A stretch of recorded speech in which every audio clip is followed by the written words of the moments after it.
Раководителот на секторот за култура, спорт и социјална заштита Александар Крстевски денеска ги повика здруженијата да аплицираат на вториот повик за финансиска поддршка за вршење на работи од социјална заштита. Повикот е објавен на 28 мај годинава, а ќе трае до 10 јуни. За распишување на повикот обезбедени се финансиски средства од буџетот на општина Куманово, согласно програмата за развој на социјална заштита на општина Куманово за 2025 година. Почитувани граѓани, почитувани медиуми, со цел за поголема транспарентност и унапредување на социјалните категории на општина Куманово, како и успешна реализација на програмата на Оделението за социјална заштита, здравствена заштита и заштита на децата, за тековната 2025 година, објавуваме втор јавен повик за давање на финансиска поддршка за вршење на услуги од социјалната заштита на здруженијата на територијата на општина Куманово. Благодарение на градоначалникот Максим Димитриевски, председателот на Совет Ивана Ѓорѓиевска,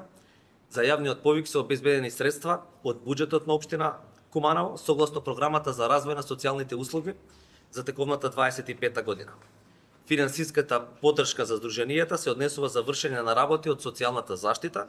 односно финансиска поддршка на здруженија кои се во фаза за развој, подготовка и воспоставување на нови социјални услуги на територијата на општина Куманово, пропишани со Законот за социјална заштита и иновативни социјални услуги,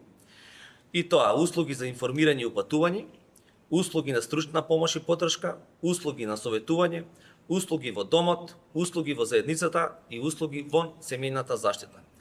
Предност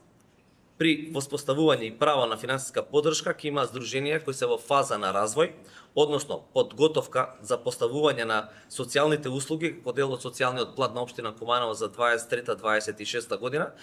и исто така поголеми привилегии, тоест бодирања, ќе имаат апликациите кои се однесуваат во развој на услугата во семејна заштита, бидејќи тоа е приоритет во рамката на социјалниот план на општина Куманово. Финансиската поддршка од овој правилник не се однесува на здруженија кои веќе имаат добиено лиценца за спроведување на социјалните услуги и бараат финансиска поддршка од јавниот повик објавен од страна на општината Куманово. Право на финансиска поддршка исто така не може да добијат здруженијата кои веќе 3 години општина Куманово веќе ги финансира, нема добиено лиценца. Исто така не можат да аплицираат организациите кои веќе добија финансиска поддршка од првиот јавен повик. Формуларот за апликацијата, кој ќе биде уредно пополнет со целокупната пропратна документација, треба да се достави во писмена форма, и тоа рокот за поднесување на барањата веќе е почнат од 28.5 до 10.6 со важност од 14 дена и истите апликации со непотполна документација, односно ненавремено или надвор од предвидениот рок, воопшто нема да се разгледуваат. Едно здружение има право на една апликација, така да сите заинтересирани здруженија кои имаат потреба од било каква поддршка или помош,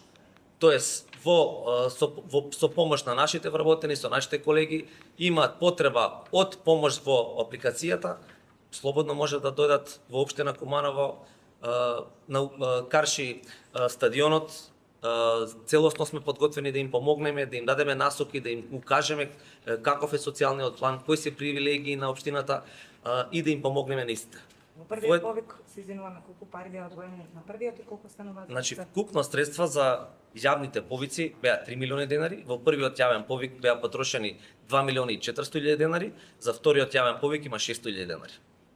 Дали веќе има пристигнато некои апликации до општинската служба? Значи, сите апликации се оставаат во архива ги земаме последниот ден, заедно заради поголема транспарентност, заедно се отвараат пред комисијата и ние такви информации мислам дека има неколку, но не знаеме кои